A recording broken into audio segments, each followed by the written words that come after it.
6 weeks after Teresa's murder, in August of 2015, the investigation shifted dramatically. A woman named Rose came forward and contacted law enforcement. She had information about Curtis Wayne Wright, information that gave detectives a new detection to pursue with agency.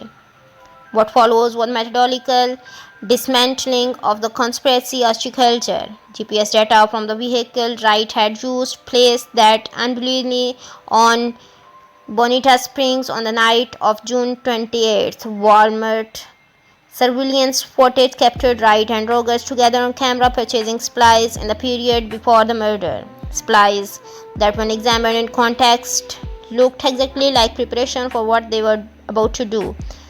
The murder phones were traced. The pattern of calls was documented.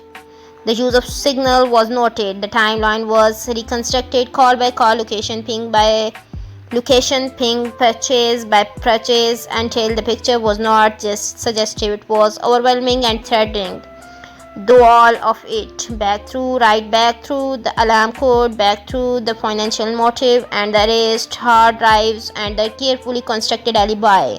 The investigation pointed to a single person, Mark Severs, the man who had been in another state, the man with the receipt, the man who had wept at his wife's funeral, the man who stood to collect $4.4 billion.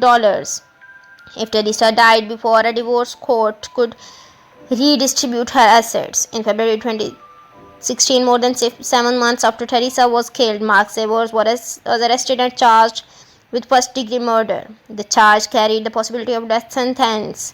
The legal machinery that followed ground forward over the next 3 years, as it does in capital cases, carefully, heavily, with enormous consequences writing on and every procedural step. Curtis Wright resolved his case first. He pleaded guilty to murder and was sentenced to 24 years in prison.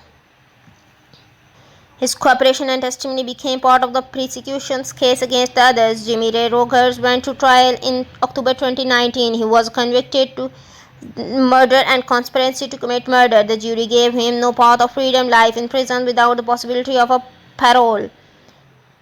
The man who carried out the physical killing of Teresa Severs, who waited in her home and struck her 17 times with a hammer, would spend every remaining day of his life behind bars. Follow for next part.